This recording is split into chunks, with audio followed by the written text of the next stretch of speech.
Several great men of the Old Testament had more than one woman. Solomon had 700 royal wives and 300 concubines. David, his father, had at least 8 wives. Patriarchs like Abraham and Jacob also had more than one woman. Looking at these men so important to our faith, we ask ourselves, ultimately, why did God allow polygamy in the Bible? Is this evidence, as some say, that the Bible is a sexist book? Or is this practice correct and should still be done today? To begin exploring this theme, we need to remember that marriage was not something invented by humans. God is the one who gave the first woman to the first man. God presided over that wedding ceremony. And commenting on this, Moses tells us, "Therefore a man shall leave his father and his mother and hold fast to his wife, and they shall become one flesh." So this is God's pattern. And this is what is taught in the Bible. We should differentiate this, in the Bible, as divine history of God's relationships with his people. These relationships are called covenants. A covenant is like a marriage where two parties commit to being dedicated to each other, to be loyal, to be faithful. We see that God creates this kind of relationship with Adam and Eve, but they are unfaithful. They do not believe in his word. They do not obey, and they plunge humanity into chaos and evil. God then makes a new beginning with Noah, and then this also goes wrong.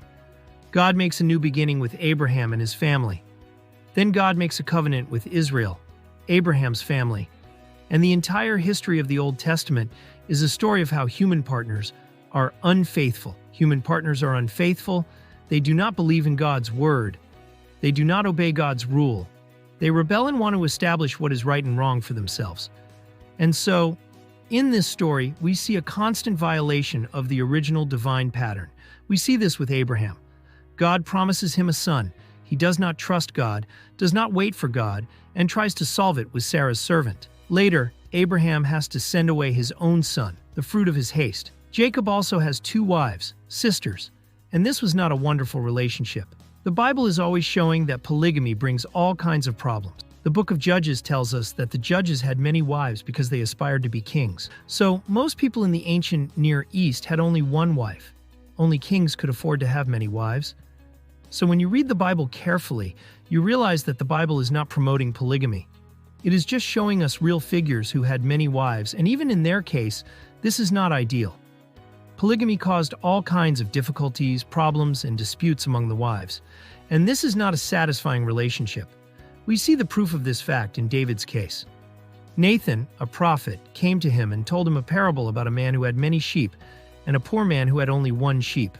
And when someone came to visit him, he had to show hospitality. Instead of killing one of his sheep, he stole the only sheep that poor man had. This whole story is telling David that, even though he had many wives, David was not satisfied, ending up stealing the only woman another man had. We have the same problem in Solomon's case. He did not practice what he preached. We see Solomon's wisdom in what he wrote, but we do not see Solomon's wisdom in the way he lived. He disregarded his own wise principles, multiplying wives. What is expressly forbidden for kings in Deuteronomy 17, "But he shall not multiply horses to himself, nor cause the people to return to Egypt to the end that he should multiply horses. For as much as the Lord hath said unto you, ye shall henceforth return no more that way.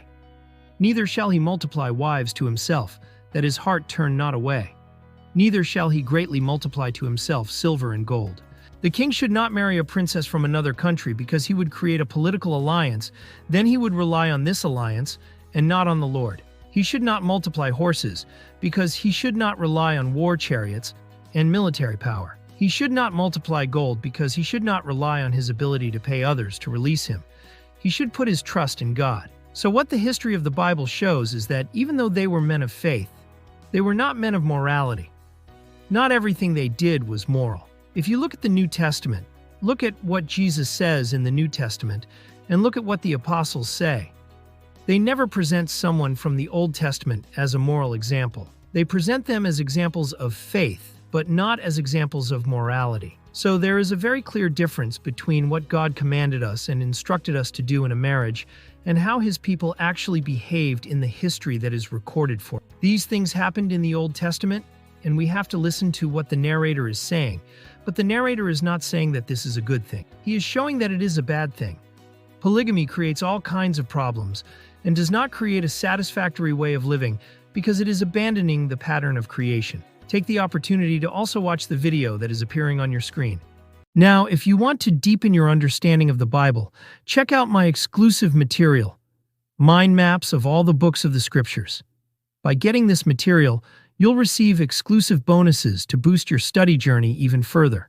With over 100 complete and organized mind maps, your learning will be easier and more efficient. Don't miss out. Click the link in the video description to secure your material now. Until next time.